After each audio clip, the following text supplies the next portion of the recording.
Албанската опозиција вчера кажа дека гласа пописот ако не се законот за пописите, ако не се прифатени нивните амандмани, но исто така предлага за тој попис да се спроведе од државна комисија која ќе биде составена од представници на сите политички партии, а не само од Државниот завод за статистика, за да може да биде пописот поприфатлив и да не. Кој е вашиот став во ова? Дали ви вие кажете на ова? Нашите забелешки се јасни. Ние нашите забелешки кажавме во тридневната дискусија на пленарната седница, како и на комисиската расправа. Имавме 26 амандмани поднесени само од ВМРО-ДПМН и вкупно 37 амандмани поднесени од целокупната опозиција во македонскиот парламент. Дел од тие забелешки кои што не беа прифатени е и забелешката која што ја даде Алијанса на албанците, односно за државна комисија, како и пролонгирање на рокот за одржувањето на пописот, имајќи во предвид дека во Европа и во светот гледаме дека пописите се одлагаат за некои подобри времења. За жал овде се продолжува со истата реторика и со насилното туркање на пописот. Нашите забелешки кои што ги кажав и како што реков се јасни. Ние не сме против попис, туку сме против политички попис, односно барем со она што го побаравме како амандмани, да пописот биде една статистичка операција која што ќе ги даде своите резултати и кој што веќе долги години ги очекуваме сите ние. Господин Мицевски, настрана тоа што вие нема да гласате за законот, очигледно е дека мнозинство во парламентот има, но се уште законот не се гласа. Што мислите, што е причината зошто не се гласа законот од страна на мнозинството? Имаме изјави од ДУИ кои што велат дека албанците се сигурно над 20 подоценики и попис кој што би покажал резултат полошо од овој, тие нема да го прифатат. Дали се во тек некакви преговори, имате ли сознание околу пописните резултати?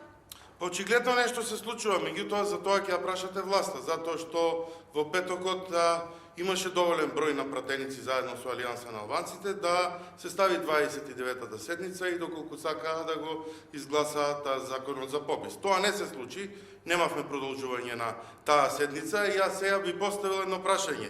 Бидејќи веќе случаме дека се лицитира со бројки, а очекуваме сите и така не убедуваат дека ова ќе биде статистичка операција, дали ова што го најавува како статистичка операција нема да излезе во една политичка операција, затоа што гледаме дека се спомнуваат бројки, доколку бидат помали, нема да биде признат овој попис од страна на владеачки партии. Јас тука ви прашал дали ова не ги открива нивните намери, односно уште сега се праќаат пораки дека бројките во пописот би требало да бидат во некои задоволителни бројки за одредени политички партии. Затоа тезата која што ВМРО-ДПМН ја држи цело време останува константна и коректна и излегува дека навистина статистичката операција попис која што беше планирана, очигледно за некој треба да представува политичка операција, затоа што лицитацијата со одредени бројки веќе ја имаме пред јавност. Благодарам. За друга тема да најдувам треба. Значи, дали ќе останете надвор од пленарните седници кога ќе треба формално заставање или ќе имате некои конкретни услови за власта за да може да Видете, нашите конкретни услови се многу едноставни. Она што ние го бараме е да биде почитуван деловникот и законите кои што можеби представуваат проблем за владеачкото мнозинство да не добиваат европско знаменце на секое законско решение кое што сметаат дека ќе биде дискутабилно за нив, за да може опозицијата да дискутира по тие законски решенија, а не на еден чуден начин да се појавува европското знаменце и да се скрати деловнички можности за дискусија на опозицијата. Скратените постапки се исто така еден феномен кој што во последно време ги имаме во Собранието на Република Македонија. Тоа се тие принципијални забелешки кои што ги имаме, затоа што се избегнуваат матичните тела на кои што треба да се дискутира и се метнуваат скратени постапки за неможност за опозицијата активно да учествува и да придонесува со своји забелешки по основ на овие закони. Инаку, дополнителна забелешка, она што го кажав и на последната пленарна седница, е дека ова владеачко мнозинство со 62 пратеници се однесува како да имаат 100 пратеници, затоа сметам дека бројката, односно мнозинството, не им дава толкав диапазон на можности за да се понашаат како што се понашаат во собранието. И последно прашање, значи расправата за спроведување на деловникот се развива во затворени врати. Зошто е ова вака според вас и дали имате некоја порага за власта?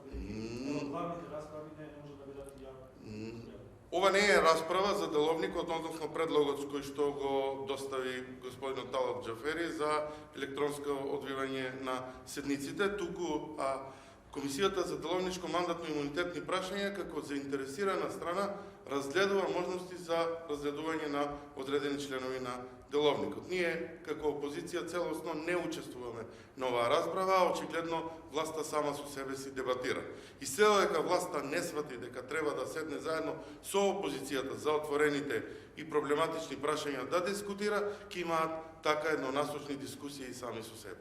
Како го коментирате тоа што голем дел од главните расправи закони се држат во страни и во седници кај што не може да се. Имавме забелешки за тоа, јас барав и на пленарна седница да има можност да учествува во расправите и медиумите. Се надевам дека со намалувањето на бројките на заразени во државата ќе успееме да се вратиме во пленарната сала, каде што ќе можете и вие активно да учествувате. Очигледна е намерата на власта дека избегнувањето на медиумите им одговара за тоа што помалку информации пласирани од независни медиуми, толку подобро за владеачкото мнозинство. Благодарам.